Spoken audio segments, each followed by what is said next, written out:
सेठ श्री सूरजमल तापड़िया संस्कृत आचार्य महाविद्यालय के ज्ञान वैविध्य यूट्यूब चैनल पर विद्यार्थियों शास्त्री द्वितीय वर्ष के लिए पाठ्यक्रम चल रहा है साहित्य दर्पणम।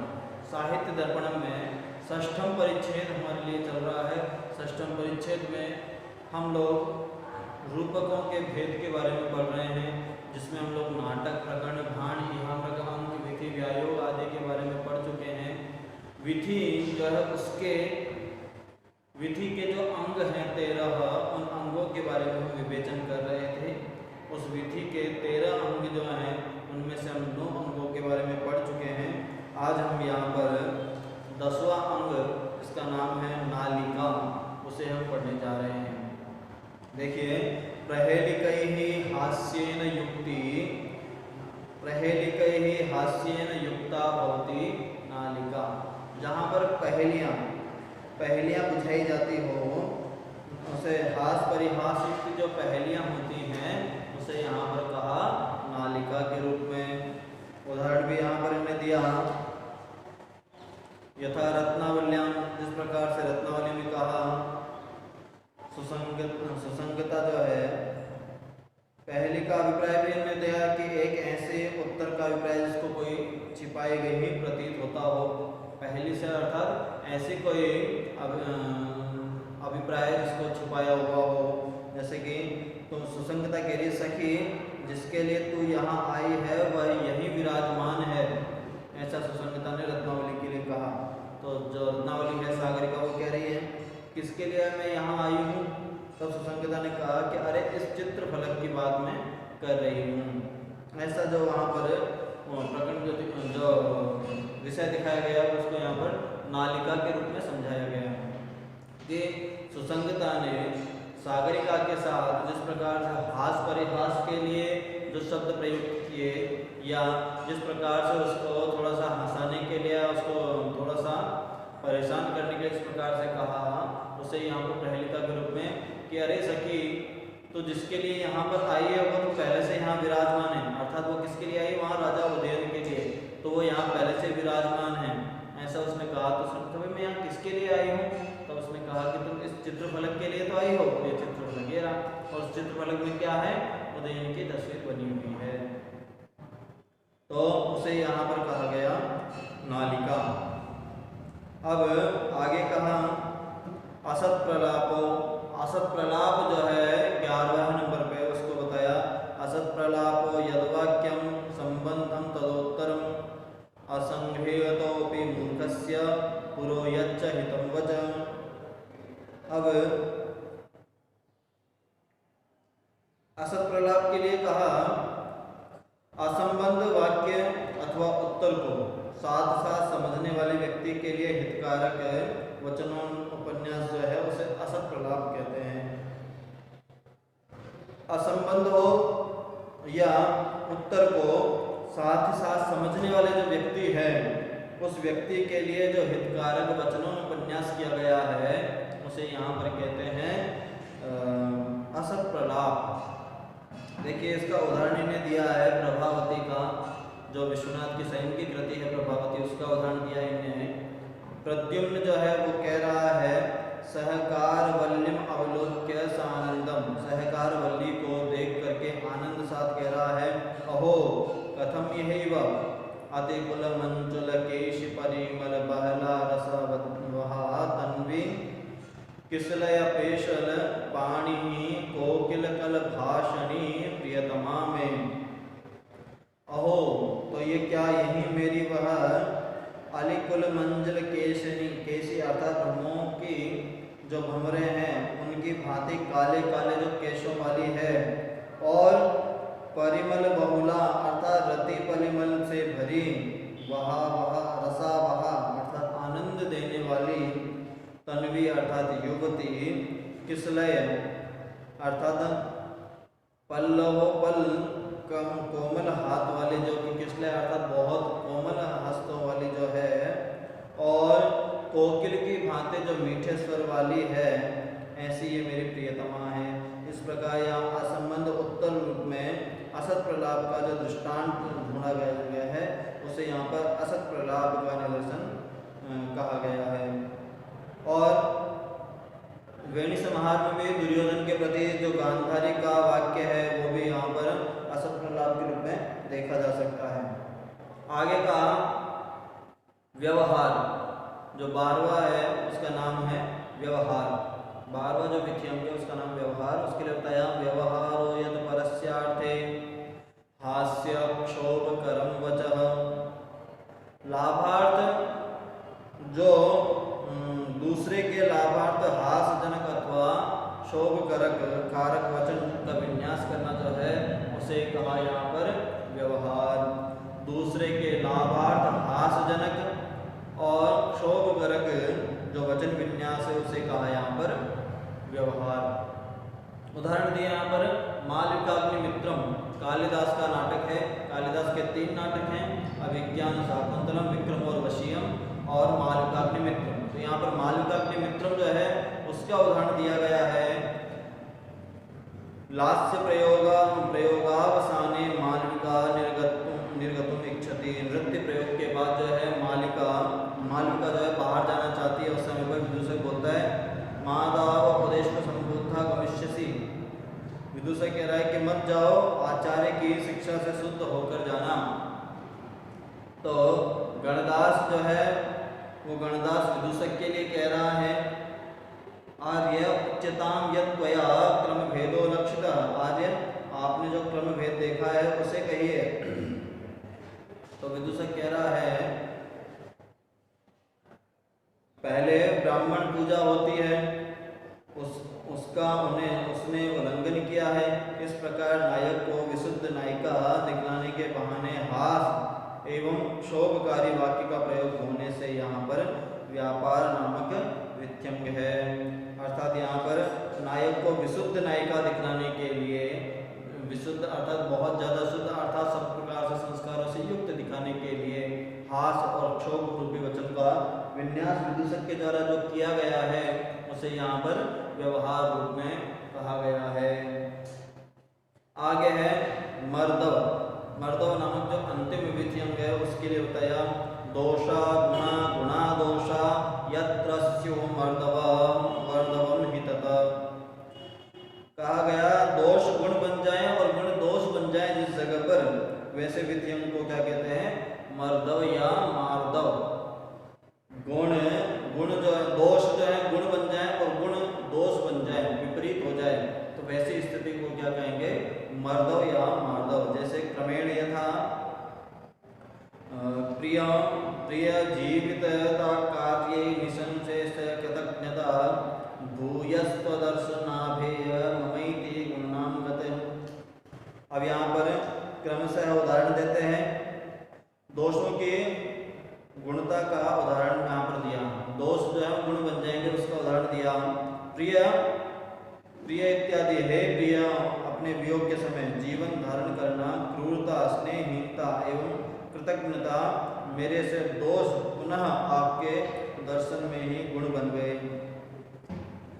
जो हे प्रिय, जो प्रिय अपने उस प्रिय को बोल रही है कि आपके वियोग के समय जीवन धारण करना, क्रूरता, स्नेहहीनता, कृतज्ञता, ये जो सब मेरे जो दोष हैं वो सब आपको पा जाने के बाद, आपके दर्शन हो जाने के बाद ये मेरे जो दोष थे वो सब गुण बन गए। जीवन धारण करना, आप नहीं थे फिर भी मैं जीवित हूँ, ये बड़ा पाप है। लेकिन अब आप आ गए तो मैं जीवित हूँ, तो ये गुण बन गया। जो दोष है कि मैं आपके ना होते हुए मैं जीवित थी, आप नहीं थे फिर भी मैं जी रही थी, वो मेरा दोष था। लेकिन अब आपके जब दर्शन हो गए तो वो मेरा गुण बन गया कि आपके लिए ही तो जीवित थी। और स्नेहहीनता, पहले मेरे पास स्नेह नहीं था क्योंकि आप नहीं थे, लेकिन अब आप आ गए तो वो स्नेहहीनता जो है स्नेह के रूप में परिवर्तित हो गई। और क्रूरता, उस समय मैं क्रूर हो गई थी, लेकिन अब आप मुझे मिल गए तो मैं स्नेहयुक्ता हो गई। तो ये जो सब मेरे अवगुण थे वो सब क्या हो गए, मेरे गुण बन गए। अब दूसरा, जहाँ पर गुणों से दोष बन गए, गुण जो है वो दोष बन गए, उस उदाहरण में कह रहे हैं तस्यास्तत्रूप सौंदर्यम भूषितम यौवनश्रिया सुखैकायतनं जातं दुःखायैव ममाधुना। गुणों से दोष बन जाने में कहा यौवन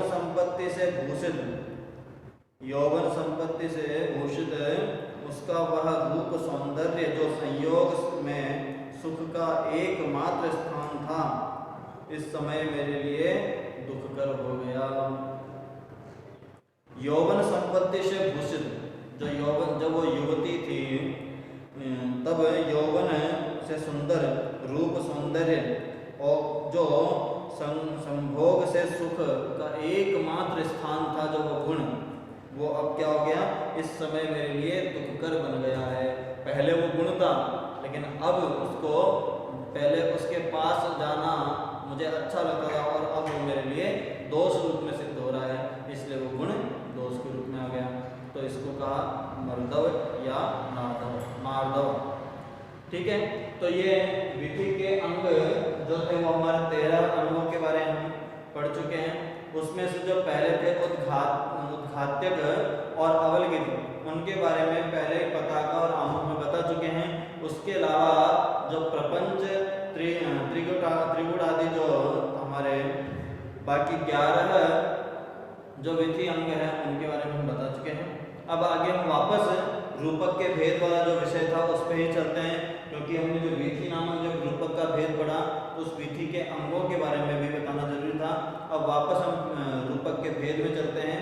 तो विधि के बाद में आता है प्रहसन।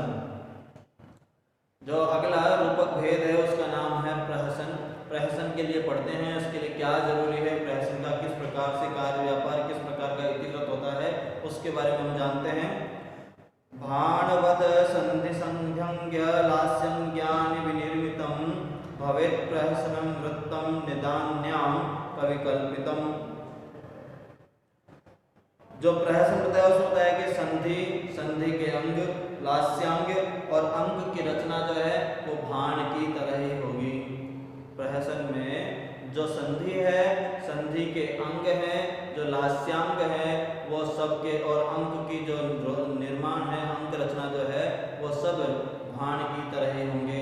पिछले भाग में हम भाण के बारे में बता चुके हैं। तो भाण में जैसा होगा उसी प्रकार से संधि, संध्यांग और लास्यांग और अंक की रचना होगी। इसके बाद में बताया इसका इतिवृत्त अधम प्रकृति के नायक का इतिवृत्त होना चाहिए और कवि कल्पित होना चाहिए।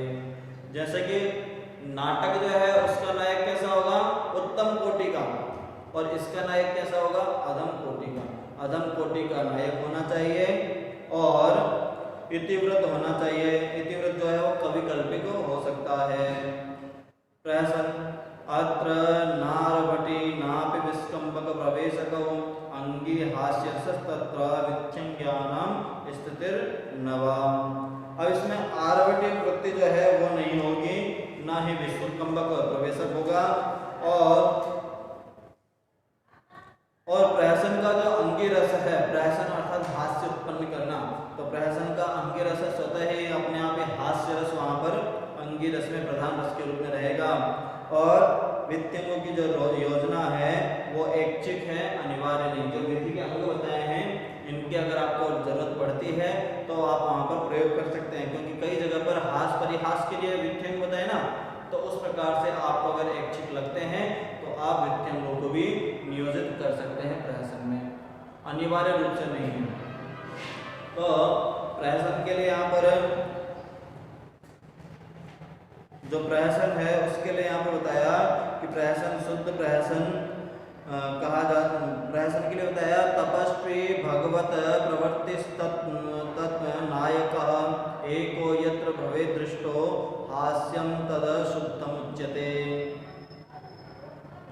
अब यहाँ पर जो प्रहसन है उसके भी भेद किए।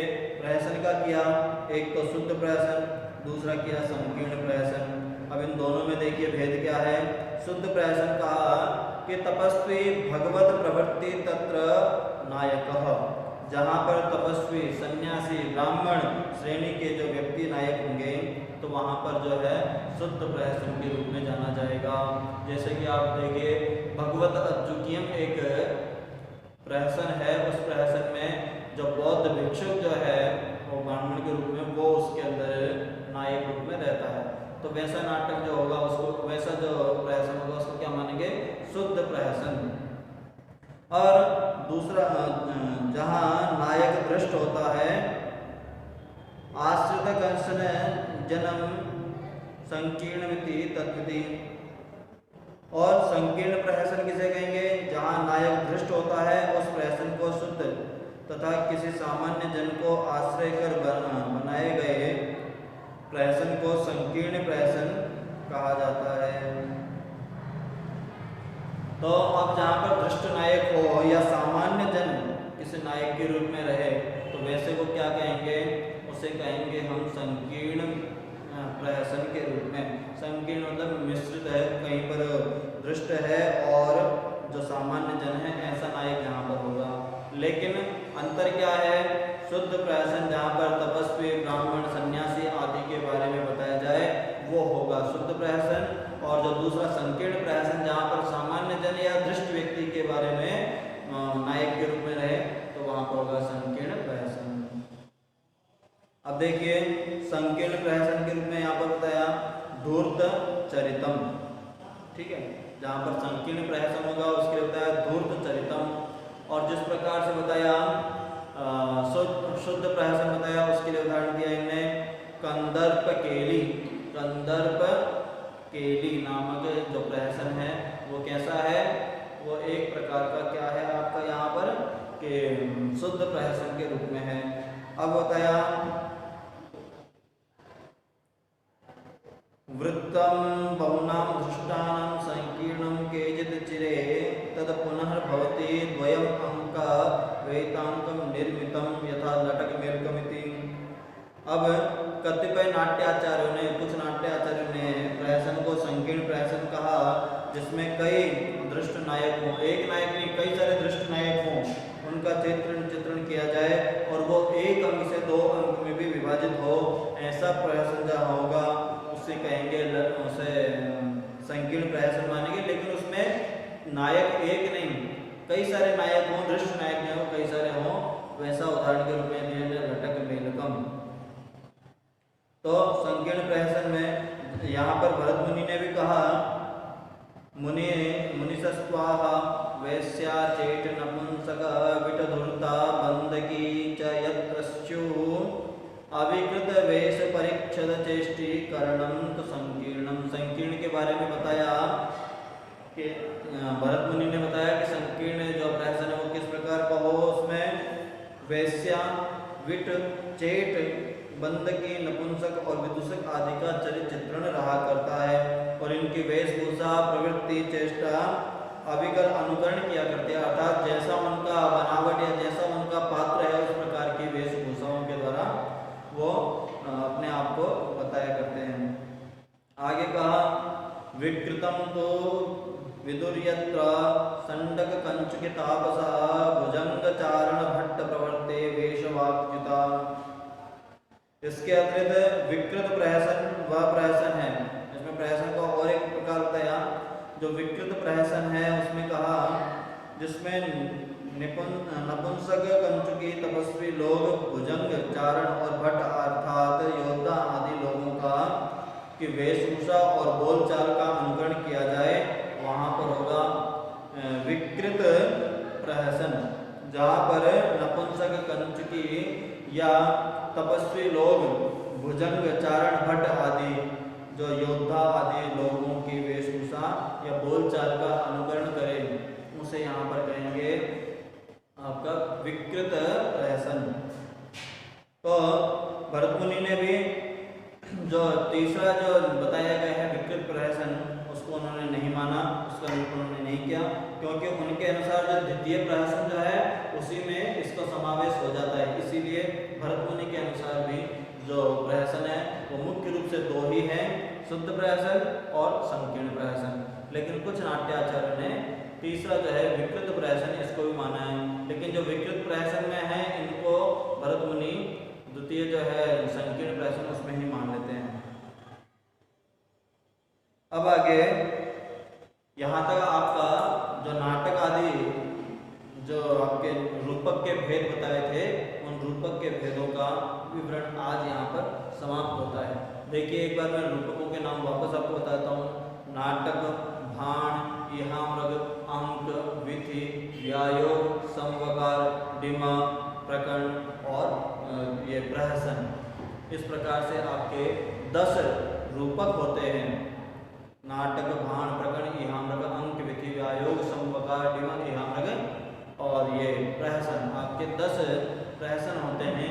इन 10 प्रहसनों के बारे में हम पढ़ चुके हैं कि इनमें किस प्रकार से इतिव्रत होना चाहिए। मुख्य चीज आपको क्या ध्यान रखनी है, इतिव्रत कैसा होना चाहिए, कथानक जो है वो किस प्रकार का होना चाहिए। नाटक में प्रसिद्ध कथानक होगा तो उसी प्रकार जो दूसरी तरफ जो प्रकरण होगा उसमें कवि कल्पित होगा, किसी में जो है प्रसिद्ध घटना आधारित होगा, किसी में लोकाचार आधारित होगा, किसी में एकांकी होगा, कोई 2 अंक वाला, कोई 4 अंक, कोई 7 और कोई 10 अंक। इस प्रकार से इनका विभाजन किया हुआ है। प्रधान रस के रूप में इनका विभाजन किया हुआ है कि इनमें प्रधान रस कौन सा होना चाहिए, किस प्रकार से इसमें रसों का निरूपण किया जाना चाहिए।